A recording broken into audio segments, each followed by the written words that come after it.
क्या आपको याद है हम डिफरेंट लेवल ऑफ ऑर्गेनाइजेशंस की किस तरह बात कर रहे थे? अगर आपको रिफ्रेशर चाहिए तो आप प्रीवियस वीडियोस को देख सकते हैं। तो अब हम अपनी डिस्कशन कंटिन्यू करते हैं। आगे बढ़ते हुए मैं आप लोगों से एक सवाल पूछना चाहता हूं। क्या आप सब कभी हाइकिंग पर गए हैं या कभी किसी फॉरेस्ट या जंगल में गए हैं? आप में से काफी नहीं गए होंगे, लेकिन कम से कम आपने इस बारे में फिल्म जरूर देखी होगी।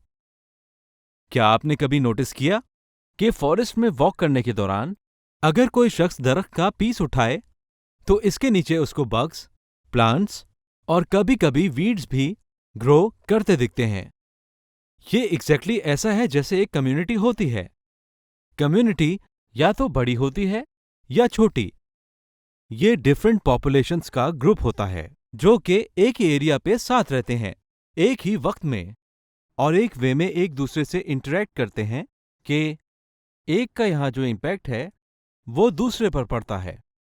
फॉर इंस्टेंस, अगर आप प्लांट्स को लॉग के नीचे से दूर कर दें तो शायद इनमें से कुछ बग्स एग्जिस्ट ना करें क्योंकि वो इन पर जिंदा हैं और उन्हें बतौर फूड यूज करते हैं। तो एक सिंपल कम्युनिटी में थोड़ी सी तब्दीली आपको ड्रास्टिक इफेक्ट्स दिखाएगी।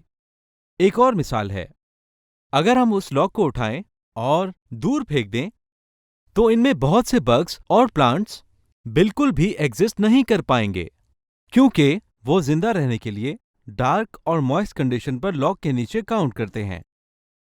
तो आपने देखा कि ये छोटी तब्दीलियों से बायोटिक या एबायोटिक एनवायरनमेंट पर बहुत ज्यादा बड़ा लगता है और कम्युनिटी पर बहुत ज्यादा इम्पैक्ट रखता है।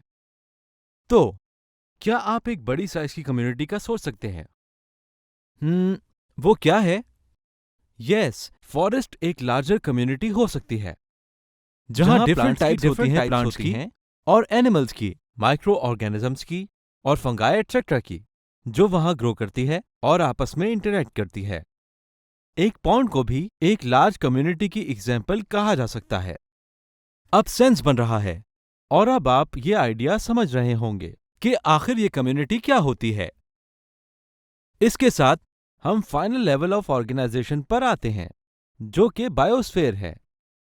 बायोस्फीयर में तमाम इकोसिस्टम शामिल होते हैं। ये लाइफ का एक जोन है जो अर्थ पर है जहां लिविंग और नॉन लिविंग स्पीशीज एक दूसरे से इंटरेक्ट करती हैं, जहां डिफरेंट कम्युनिटीज एक दूसरे से इंटरेक्ट करती हैं कि कैसे वो अपने आसपास के एनवायरनमेंट पर असर करते हैं और कैसे एनवायरनमेंट बदले में इनकी लाइव्स इफेक्ट और इम्पैक्ट करता है। उम्मीद है कि आप डिफरेंट लेवल्स ऑफ ऑर्गेनाइजेशन को अच्छी तरह से समझ गए होंगे। तो आइए इन सबको एक साथ रिकॉल कर लेते हैं।